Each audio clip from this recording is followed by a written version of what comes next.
Hennythemoor, reporting live from the liquor store. How's everybody doing today, man?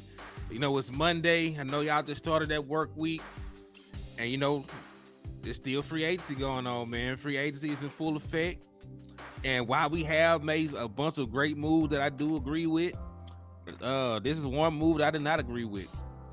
Right, the Dallas Cowboys have let Dalton Schultz walk. He has ended up signing a 1-year contract with the Houston Texans. So he stays right here in the state, but he just going he going down the road to Houston. And we're gonna talk about it. I'm gonna let you know how I feel about it. We're gonna talk numbers, the ramifications of letting him go in free agency. What to do now, man. So we're gonna get right into it. But before we do, please go ahead, hit the like button, hit the share button, hit the subscribe button. We're trying to grow the channel, get up to 1,000 subscribers. Right now I'm at 617. So, I just need y'all to continue to hit the subscribe button. Once we get to 1,000 folks, the page will be monetized. We'll be able to, invest more back into the into the platform to make better content. Also, we are going to the draft. I'm going to the draft for sure. So, anything that you do donate will be used for that purpose. Be used for room, rent a car, food, etc., etc. Everything helps. So, please keep supporting. Thank y'all for the love and support.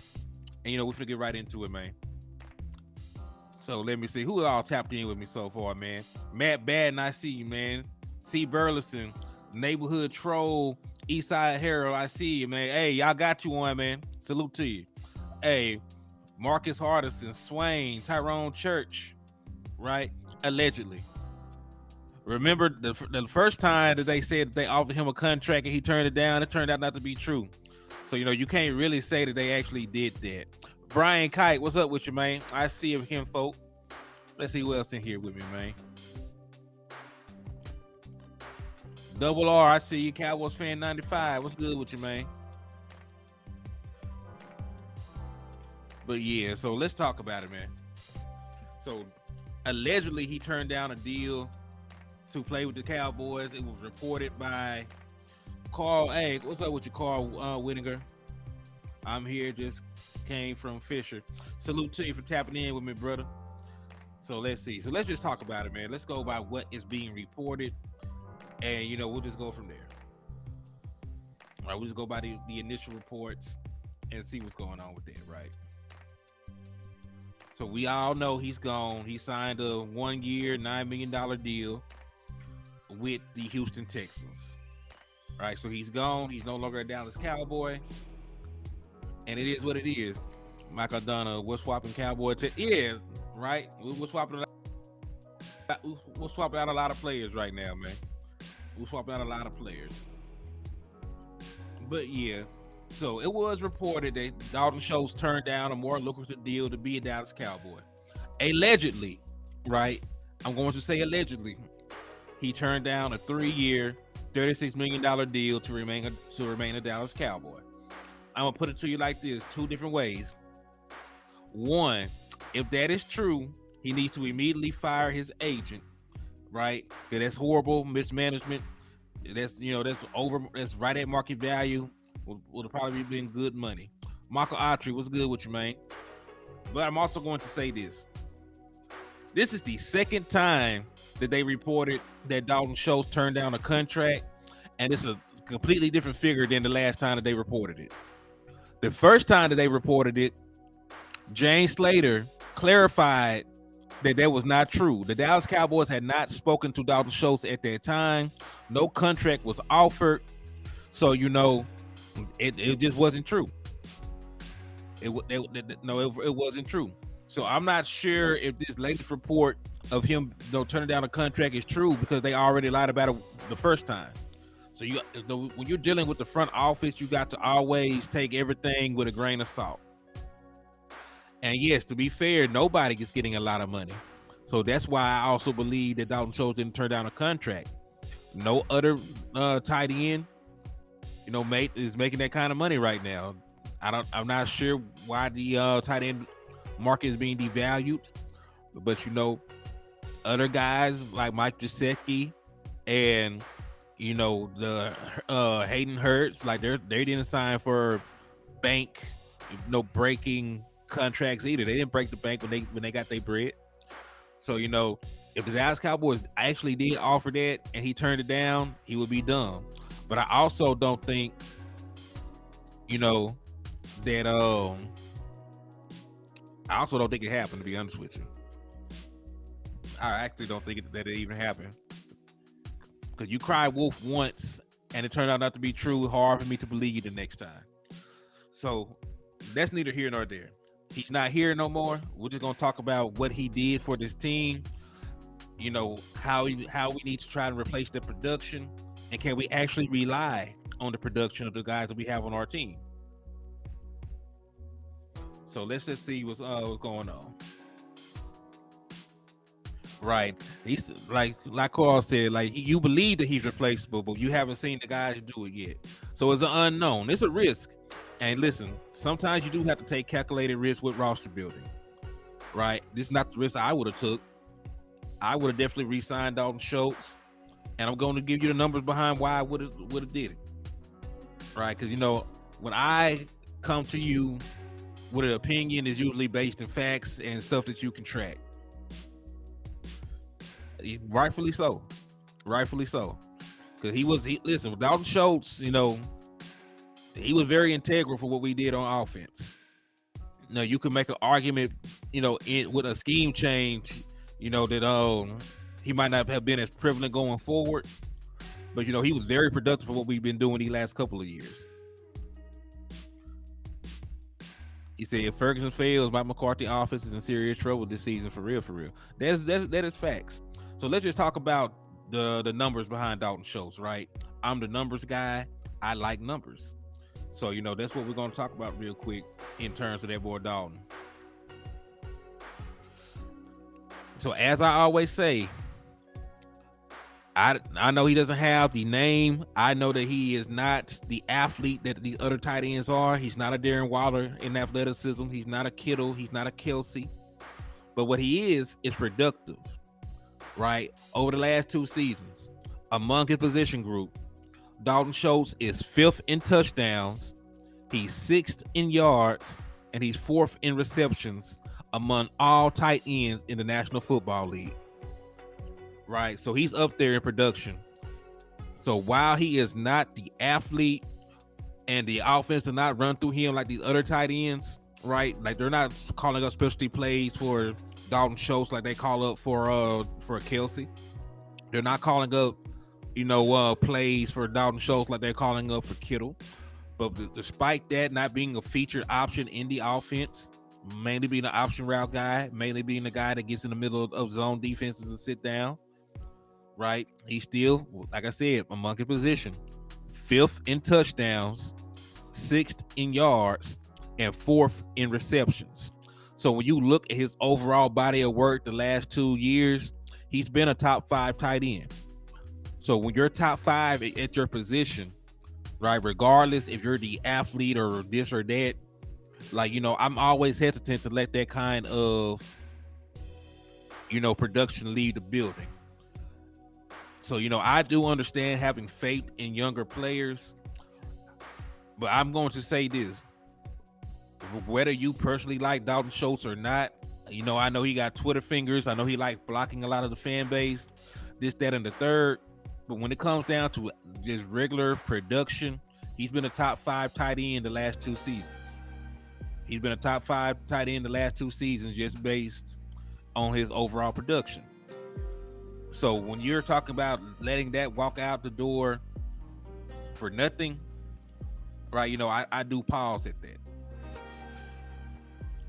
He said, no, Ferguson is a beast. We need him. I take Ferguson over Schultz, 23 years old. Look at the Thanksgiving game, the plays he made, period. But this is the thing, right? Because we like the young guys. Nobody is saying the young guys cannot develop. But I want you to understand that Ferguson had under 200 yards this year, right? And it's not like we haven't seen young guys outplay guys and then, take snaps from them. Like that happens all the time in the NFL. because he had 19 catches the entire season, 174 yards, 2 touchdowns, and a long of 30, right? In spot duty. You look at Peyton Hendershot, another guy that y'all very high on. He did have spots. He made splash plays. Wooty woo, this and the third. When you come to his production, let me get his numbers pulled up in front of me. 1 second. He only had 11 catches for 103 yards. So, yes, even together, right? And this is a thing. Like, Dalton Schultz missed time. He missed time. He had a nagging injuries. He didn't play the entire season. He still outproduced them guys. Combined, he still outproduced them. So, like, they had opportunities. And this is always the thing about asking a guy to come in and take a leap in productions, right?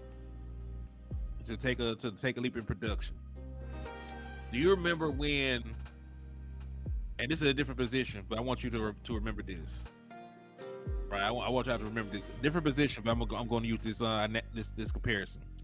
Do y'all remember when Juju Smith-Schuster went crazy with the Pittsburgh Steelers, and they thought that he was ready to be the number one option without Antonio Brown on the field? And then he did next to nothing until he finally went to Kansas City. It's similar. It's a similar thing, right? Because, like, yes, on paper, like, we know for a fact that they can come in and make a play here. They can make a play there, right? You can see the upside of these young players. But what you have not seen from these young players is for them to be, matched up against the team's best safety, against the team's big corner that specializes in taking away tight ends. You have not seen them. Why is West Coast Cowboy acting like we got rid of Kelsey? We got rid of a top 5 tight end in production. So he may not be Travis Kelsey, but I know for a fact that Jake Ferguson and Peyton Hendershot are not Travis Kelsey right now either. Right? I'm just looking at overall production. There's only one Travis Kelsey. There's only one Kittle. But you look at the touchdowns he had in the last 2 years. You look at the yards he had, the receptions he had. He had top 5 production from the tight end position. Right? So, I can only compare him to other tight ends. And among the other tight ends the last 2 years, he's top 5 in touchdowns. He was 6th in yards. He was 4th in receptions. He acted a fool. Like, he had top level production.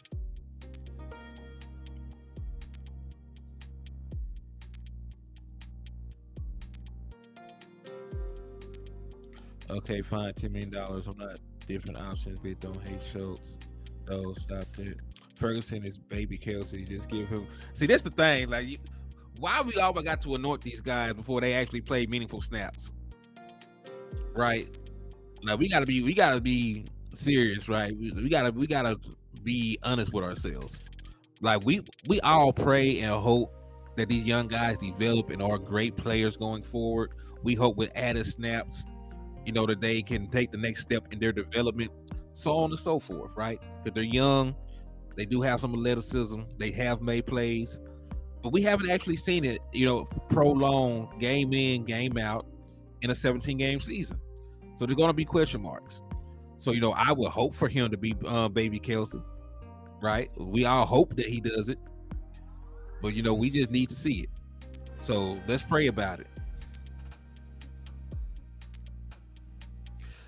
That's a very good one, West Coast. Matter of fact, Wes, if you're able to jump on with me. And this is the thing. Let me see if I can get pin his comment up here real quick. This is a very eloquent point. There it go. He said, if we got rid of Dak, what you be saying is not like we got rid of Patrick Mahomes. Absolutely not. Because we all know, that there's only one Patrick Mahomes. They don't grow on trees. But what we do know is Dak Prescott is our best option to win games right now.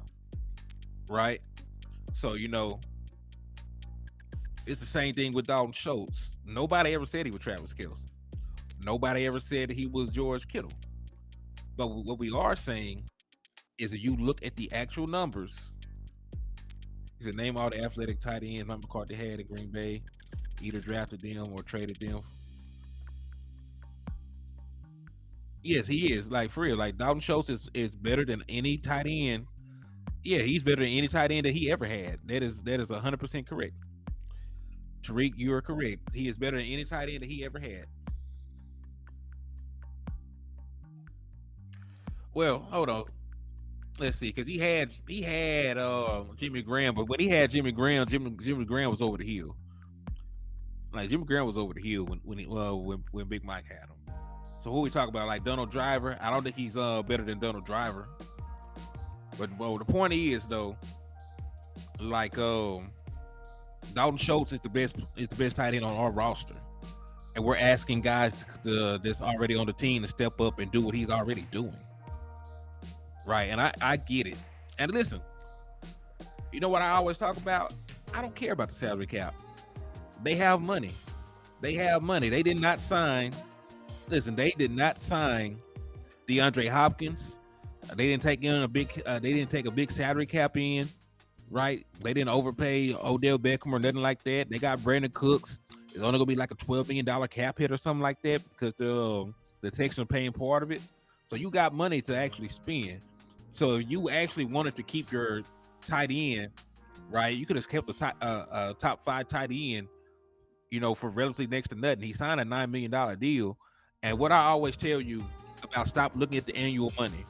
The cap hit would have been way less than that if you signed up to a multi-year deal, right? You remember I did the analogy of it being just like financing a car.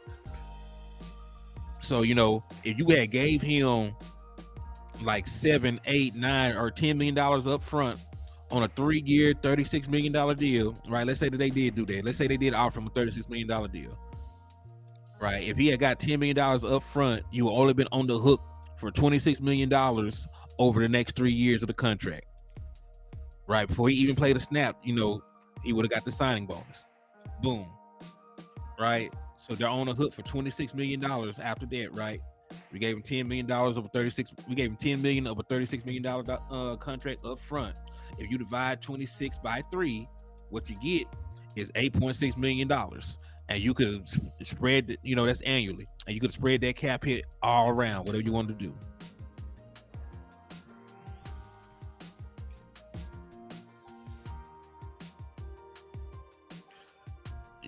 Listen. You cannot call somebody that's top 5 at their position average. You just can't do that. Right? Y'all looking at athletic. Y'all looking at athleticism. Y'all looking at verticals and 40 times and shit.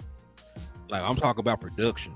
I'm talking about touchdowns caught, touchdowns win games, first downs win games, receptions win games, and he's top 5 in all that. So, I'm not finna sit here and talk about a guy being average when they're top 5 of their position. Just like calling CeeDee Lamb average. And CeeDee Lamb is not even a top 10, is not even a top 5 wide receiver. Like CeeDee Lamb is in the top 10. So is CeeDee Lamb average when compared to other wide receivers? Let's not go crazy with these word choices and this foolishness now. We ain't gonna call the man average. You can say he's an average athlete, but he's not an average football player, right? If you're top 5 at your position, right, in production, you cannot be average.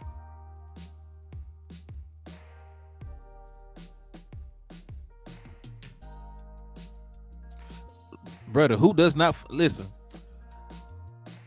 Listen, Randy Moss fell off because he didn't have a quarterback. This does not mean you're average. Right, when Randy Moss was in Oakland, he did not do anything. He looked average.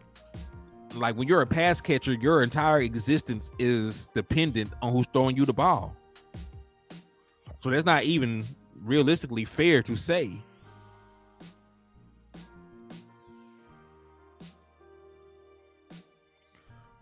$100, yeah, Brian Kite, $100. I'm just saying. He said those, yeah, but like, listen, if he don't have nobody throwing the ball, of course he's gonna fall off. Like he can't throw the ball to himself. Like he could be wide open, waving his hand in the end zone, and they don't throw him the ball. He can't catch a touchdown. So it doesn't necessarily mean he fell off. Like here, you need somebody to throw you the ball if you're a pass catcher. So yeah, I don't. Yeah, so I don't use. Yeah, like I don't use that analogy because I've seen Hall of Fame players look bad without quarterbacks. Larry Fitzgerald looked bad, you know, um, in between. What my boy name? They always talking crazy about Dak Prescott in his film breakdowns. Um, Kurt Warner. Yeah, yeah. In between Kurt Warner and Carson Palmer, Larry Fitzgerald didn't look good. We didn't have nobody throwing the ball. So how I'm gonna sit here and act like Dalton Schultz supposed to look good with anybody throwing the ball? That's not how that works.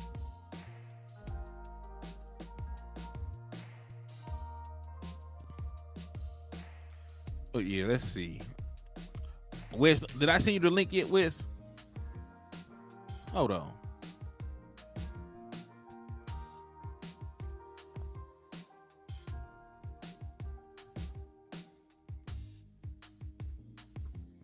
And listen, I hope and pray that both these guys produce because we need them to at this point, right?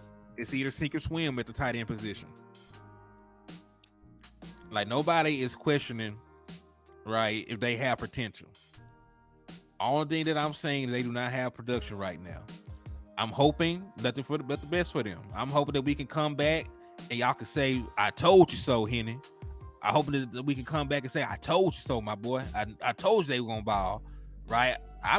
Listen. I don't want to be right about certain things. Like I want to be completely wrong. I want these guys to make the Pro Bowl. I want these guys to go crazy, catch a bunch of touchdowns. Right? I hope that I don't miss Dalton Schultz at all. But at the same time, I also got to be realistic about what he brought to the team. Right? We're just sitting here having honest conversations about what's going on. He said, "You don't need me to apologize." Apologize for what?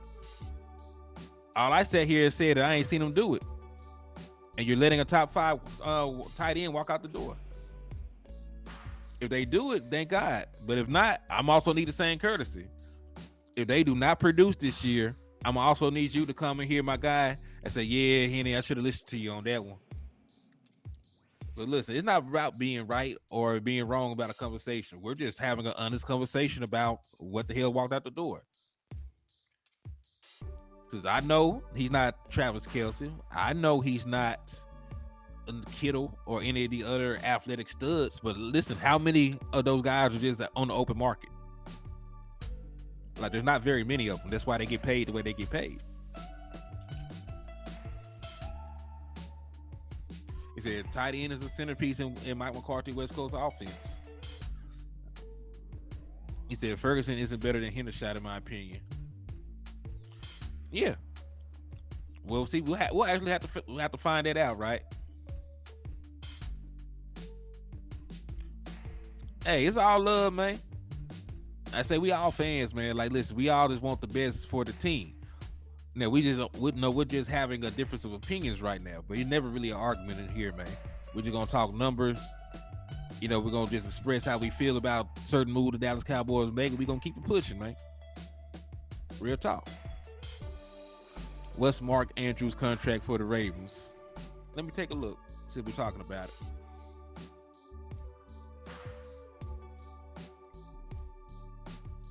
Hold on.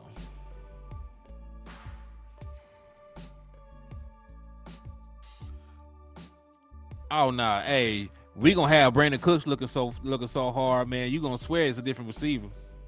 Like, yeah, Brandon Cooks gonna go crazy with Dak Prescott. Yeah, I don't know what the hell you talk about, Eastside Hero. Brandon Cooks finna go crazy.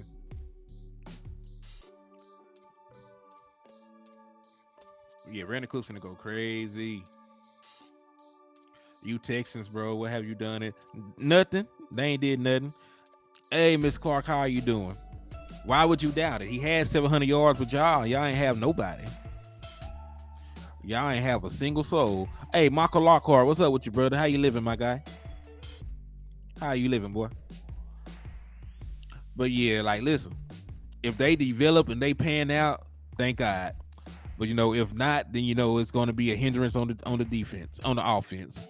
Because, listen, we all know Dak Prescott likes to throw to the tight end. He said, I just like the new attitude that we have. We're not trying to hold on to players. That's good. We're shaking it up. Like that, win, lose, or draw. I'm with Mike McCarthy on this one. Listen, I rock with Big Mike. Like, I'm a big proponent for Big Mike McCarthy. I believe in him. Like, listen, he got us back-to-back 12-win seasons for the first time in 30 years. Right? So, I rock with him. Like, there have been points where other guys would have folded with missing players. And listen, we used to miss Sean Lee, and we couldn't win games. We lost Dak Prescott, right? And we still won 4 of the 5 games that he missed. Right? That would not have happened under other coaching regimes. So, I gotta give Mike McCarthy love for that, man. Yeah, and listen, Mike McCarthy gonna do everything he can do to try to win games because his job is on the line. Like, there is nobody else you can blame. He is personally calling plays. He helped push Kellen Moore out of the door. Right? He helped push Kellen Moore out of the door. So there's nothing he can blame outside of a catastrophic injury to Dak Prescott or something along those lines. Like, he has to win the division and he has to get to the NFC Championship game. I think he going to coach I think he coaching for a job at some points, man. Shouldn't be, right? Because I think that he's done enough to get more leeway. I think he deserves a couple more seasons to try and get it done. But I like him. It's worked to an extent. It's worked to an extent. I agree with that. We said Mike made Dallas better by getting rid of Kellen Moore. So let's talk about it, man. We're going to be talking about the West Coast system just for a little bit now, since we're up here talking about Mike McCarthy. Since we talk about Mike McCarthy, let's just look at the roles of tight ends in his West Coast system. So let's go back. Let's go all the way back, right? Mike McCarthy, get this pulled up.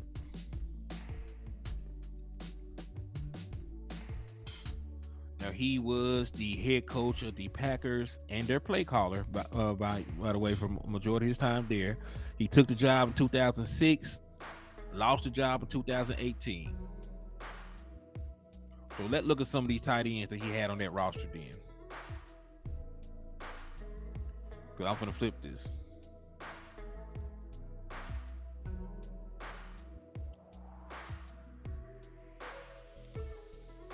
Mark Charma. We all knew they would have to restructure Zeke, and Penny Jones didn't want to. Yeah, I would have preferred. Listen, I still would have kept Ezekiel Elliott. I still would have kept Zeke. I'm not gonna lie to y'all, because you could have kept Zeke and saved almost the same amount of money.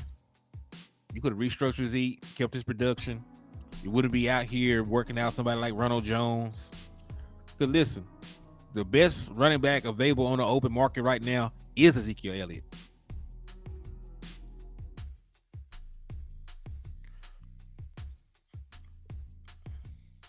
What my boy Double R done said. I had to go through the chat box and look. I remember Mark Sherman. Mm-hmm.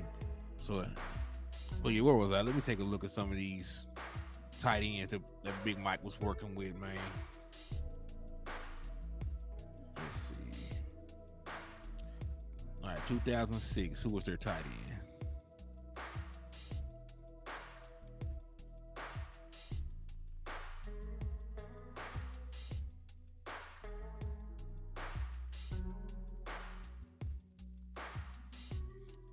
Let's see. He didn't really have no good tight ends his first year. He quickly changed that. All right, his first year they had Bubba Franks, Donald Lee, and David Martin. So they didn't have no real good tight ends his very first year. All right, so let's take a look at the very next year, what they picked up. 2007.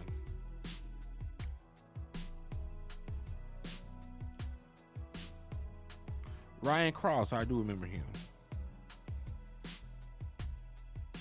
He didn't play long. I'm trying to see what season that they finally got the tight end that suits his West Coast offense. Because they were rocking with Bubba Franks for a while. And listen, Bubba Franks, he made a couple Pro Bowls. He made three straight Pro Bowl selections from 2001 to 2003. But that's actually before Mike McCarthy even became the head coach and play caller. All right, so the tight end room wasn't really good that year. Let's look at 2008. 2008, boom.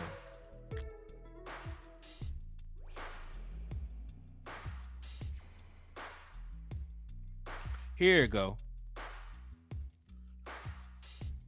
All right, so this is one of the first times that he got his athletic tight end, Jermichael Finley. Played his entire 6-year career, with the Green Bay Packers. 223 catches, 2,785 yards, and 20 receiving touchdowns, right? All right, so that's when he got his first inline tight end.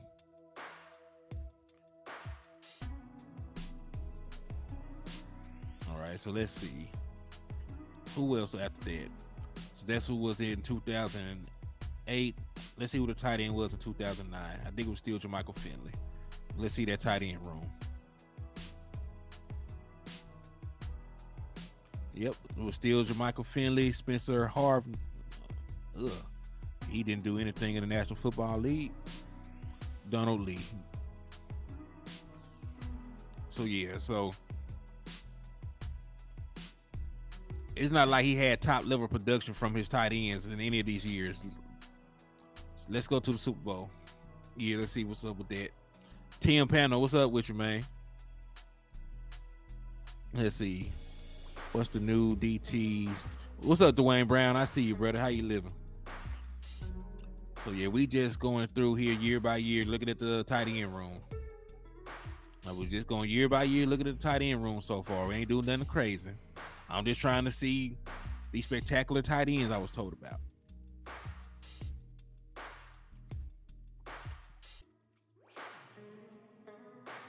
So let's see.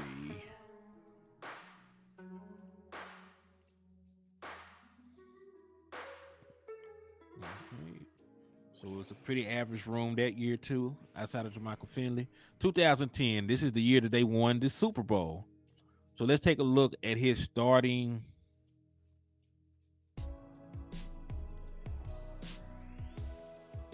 Wow. So he did not even have Jermichael Finley the year that he won the Super Bowl.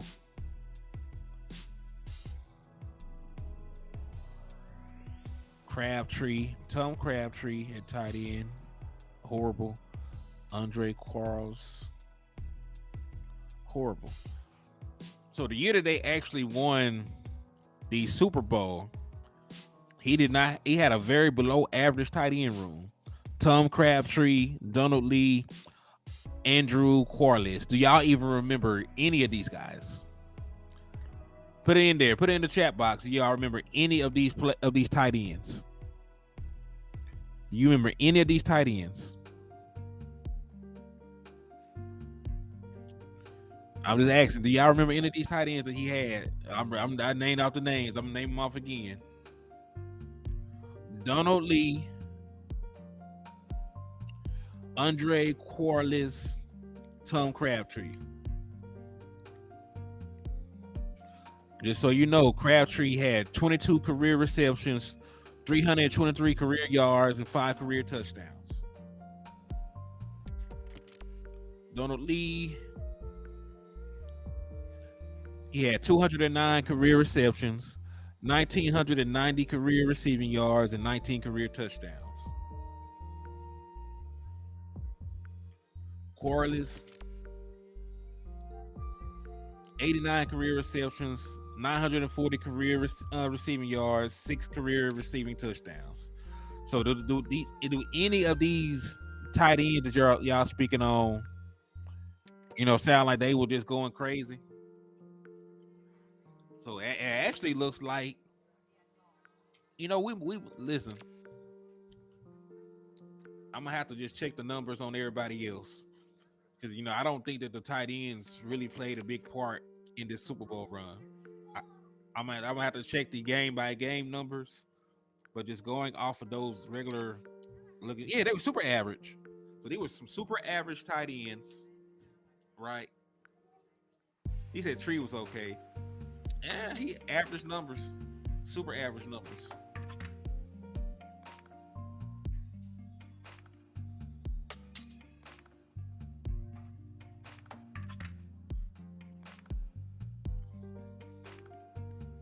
Let's take a look.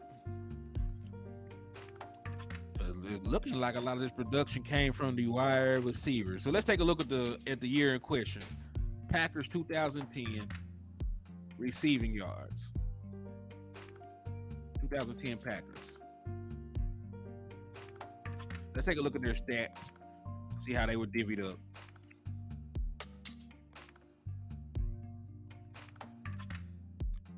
We're just talking about the receiving.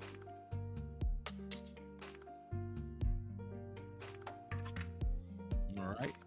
So Greg Jennings. Hold on. All right, cool.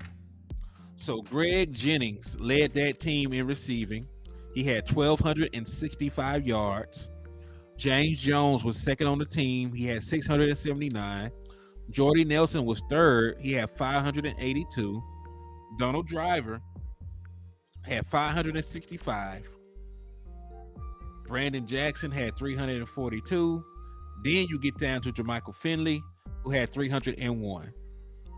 So the first tight end I seen was the 1, 2, 3, 4, 5. So the tight end in this system was the sixth leading receiver. He only had 301 yards. Andrew Corliss, who was the right behind him, was also a tight end. He had 238 yards. They both only had one touchdown in the regular season. So it looks like it was a wide receiver heavy attack and a true West Coast offense that actually won them the Super Bowl.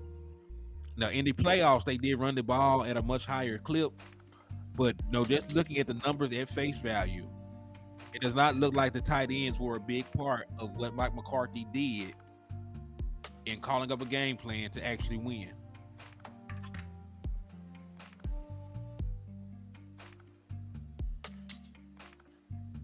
He said he wasn't a wide receiver his entire life. He was at a farm.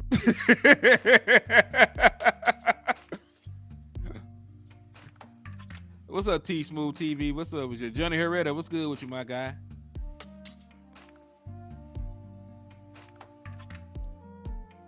He said, what up, Henny? I've been trying to donate some cash, but Johnny Herrera, you cannot donate on here because my page is not monetized. Right? The only way that you can donate to me right now is through Cash App until I get to 1,000 subscribers. So if you want to send donations, go to Cash App, type in $ Hennythemoor. Oh, wait. He said the $ button on his phone doesn't show. Okay. I see what you're saying. It's all love though, man. Just keep hitting the like button, keep sharing the content. It's all love. That is support in of itself, brother. But yeah, just in the year that they actually won the Super Bowl, it actually looks like they were using a more traditional West Coast offense. They were not predicated on going through the tight end. So, that's fine. However, right, we're not going to be running Mike McCarthy's scheme. Mike McCarthy will be the play caller. It's actually going to be Brian Schottenheimer's scheme. So let's go and look at the Seattle Seahawks and what their tight ends did in 2018, 19, and 2020. So let's get a feel, because this is going to be the system. It will be Mike McCarthy calling the plays, but it is going to be Brian Schottenheimer's system that's being ran because he is the offensive coordinator. So let's take a look at the Seattle Seahawks.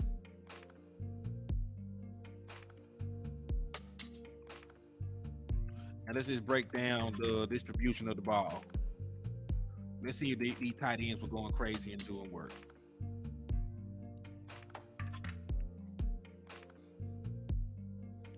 All right, so let's take a look at the tight end room.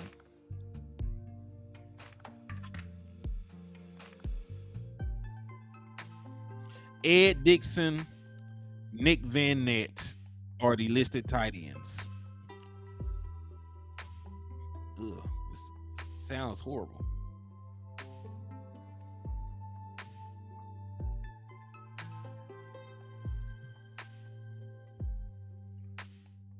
Let's take a look. Gotta be better than that. So let me look at the overall numbers.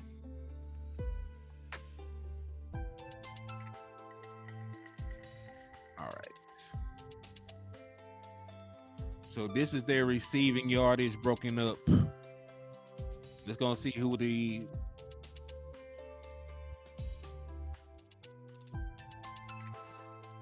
all right. So their all right. Nick Van Nett was their starting tight end. Looks like he had 269 yards and 3 touchdowns.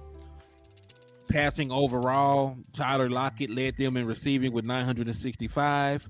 Doug Baldwin was second on the team with 618. David Moore had 445. Nick Van Nett was fourth with 269. And then all the way down here, Will Dissly had 156 yards. Ed Dixon had 143. So not a lot of heavy tight end usage in the passing game, right, for the first year. So they did not rely heavily on a tight end either.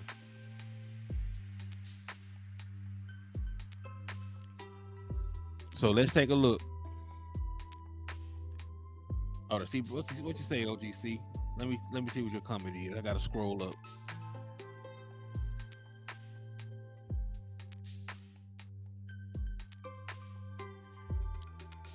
Allegedly, he said, "You stall it, you call it."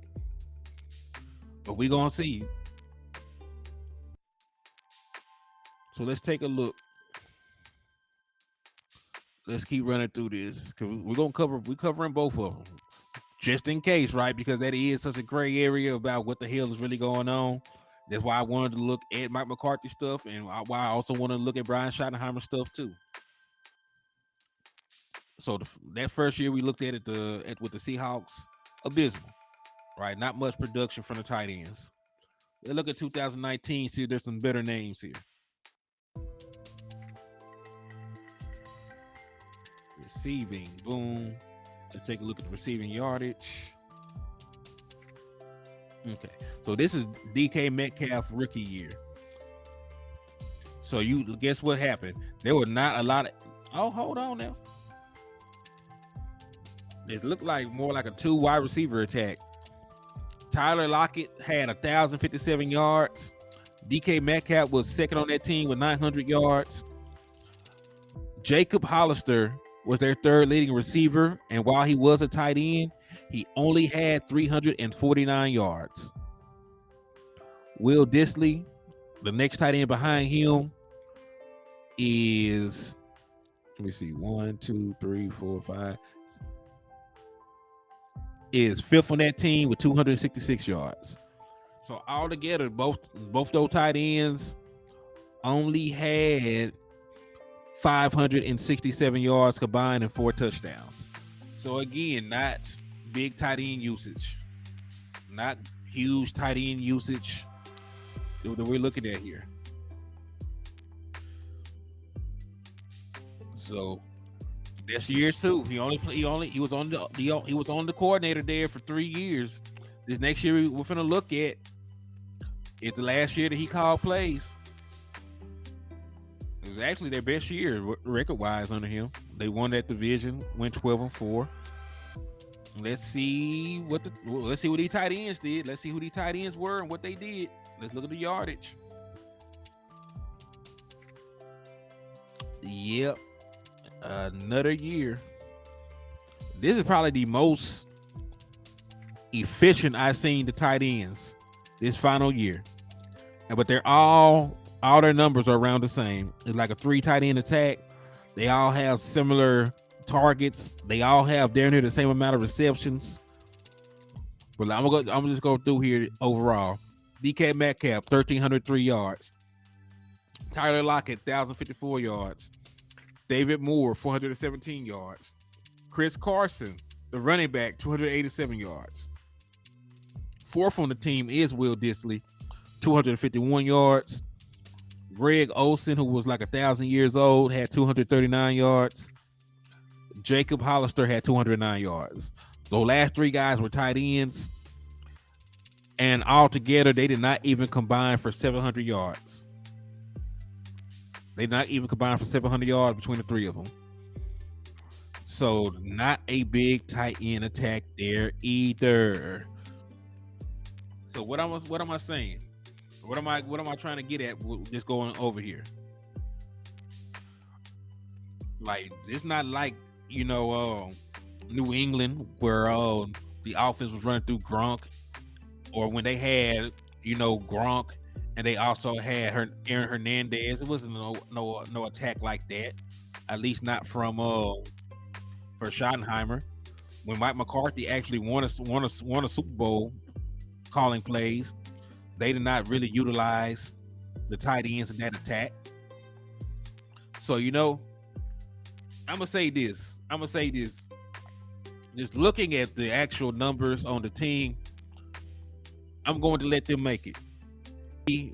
One of those situations where the tight end is not going to be used in this offense like that for outside of blocking purposes. Just looking at the raw numbers at face value, that could be a possibility on why this happened and why he's didn't get a contract. So if you're going to tell me that they're not going to use the tight ends like that,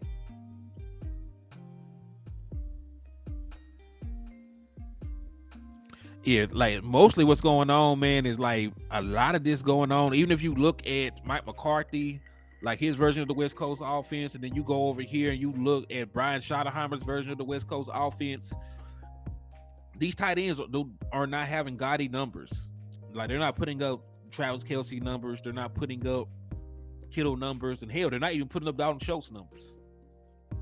So, like, with that said, like, because I think they're going to rely more on the wide receivers. Sorry, it was putting what you were saying in my... Oh, good, man. Yeah, so, I think it's going to be just judging by what the hell they...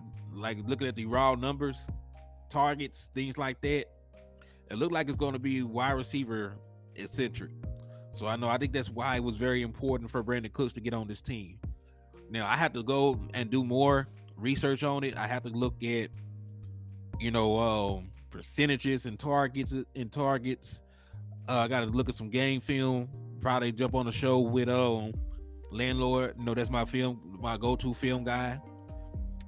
So, I'll probably have to dig a little bit deeper. But just looking at the face value numbers, man, it doesn't even look like the tight end is being used predominantly in either one of these systems outside of blocking.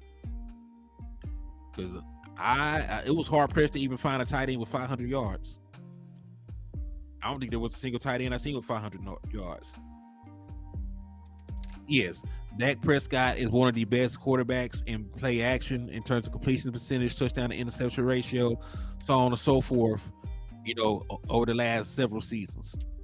And the fact that Hennythemoor's offense was average and below average in play action usage and motion usage, is damning and criminal, honestly. If you're talking about putting your quarterback in a position to be successful, his offense did not. Green Bay ran a lot of trips, but they ran the ball a lot with Eddie Lacy.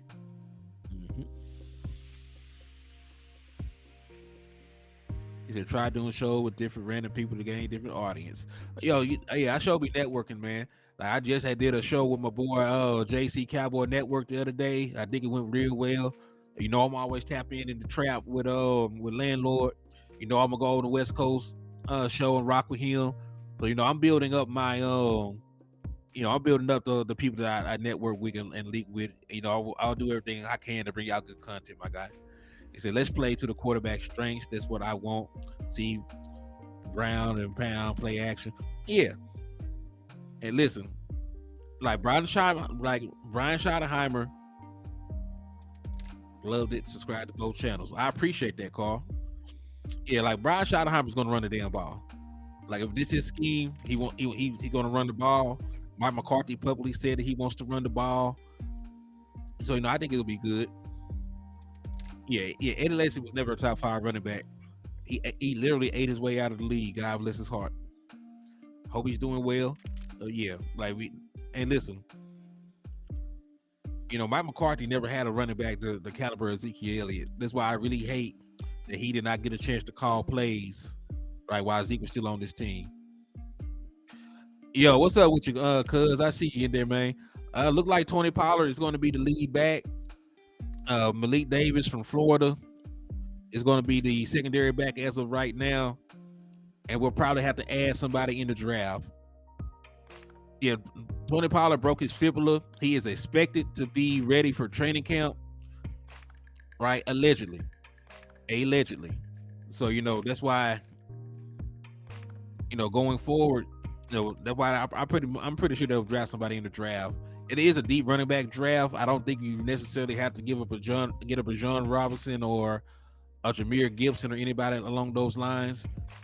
Because there's several guys, even the boy from Tulane, the Spears kid, very explosive, can line up out wide, catch the ball out the backfield, so on and so forth. So, I think that they'll be able to add depth in the draft. But what I do not want to do is, sign somebody like a Ronald Jones, right? Bringing in somebody like that who only had 17 carries last year, it's a waste of a roster space. It really is. Appreciate that, kinfolk. James Simmons, what's up with you, man? I see you tapping in with me. West Coast. Hey, West Coast sneaking through the back door, man. Cuz, can you hear me?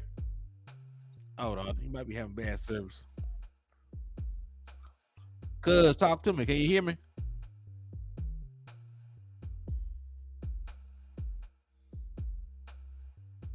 I'm trying to get him in here.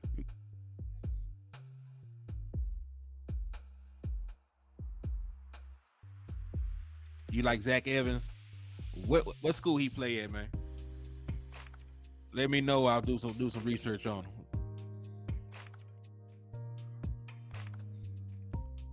What's close? Can you hear me?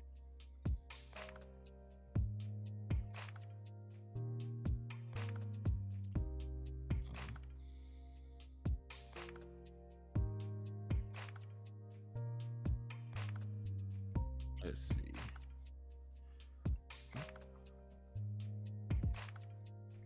I'm high on a boy named Eric Gray. Played running back at Oklahoma. Had over 1,300 yards rushing this year. West Coast, what's up with you, Mackie?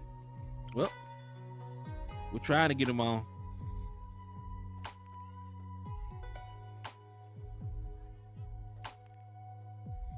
What's up, front office?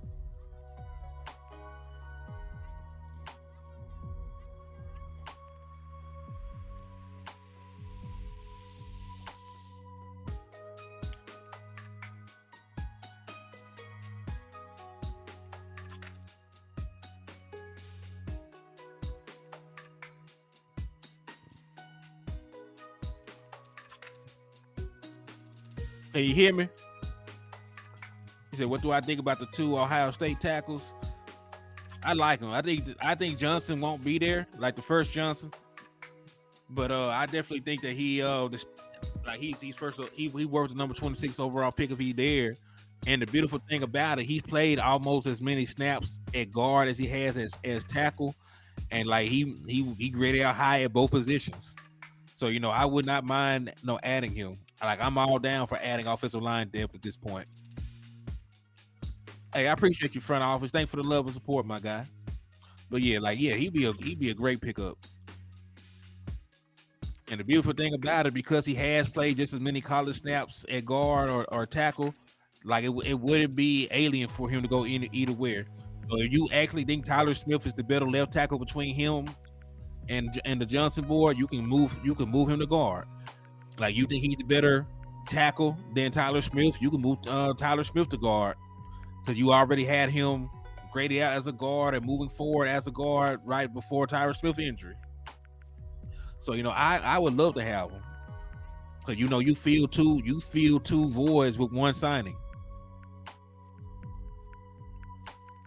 because you really can't miss on it. Now the question is, will he be there at number 26? Probably not. Right?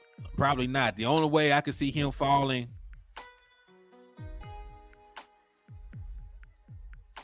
Man, I'm so sorry to hear that, Hulla. Hey, man, we all gonna say a prayer for my boy Hulla, man. I hope whatever you going through, man, you can get through it. You know you're here for. We're here for you, man. You know you always got love over here, man, in the liquor store. So, hey, man, you ever need anything, need to talk, need to chop it up, just hit me. West Coast, can you hear me, my boy?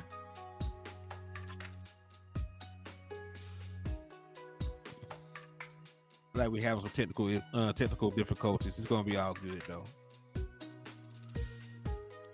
Yeah, I agree. Very versatile prospect.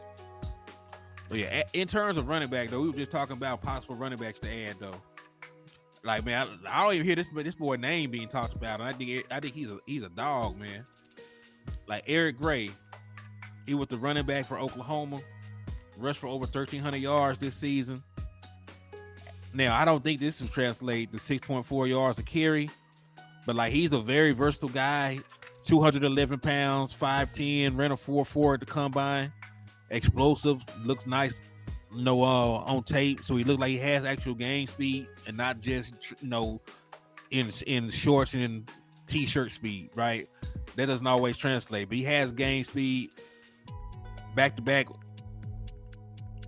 They say, ooh, I like that. They only got my boy as a fifth. Ah, that's man, they wilding really. Like I'm very high on that boy. I'm very high on him. But hey, we got Tony Pollard in the fourth. So like with the way that they actually value the running back position, I wouldn't be surprised if a lot of these guys slip into later rounds. Sports Guru 95, what's good with you, kinfolk?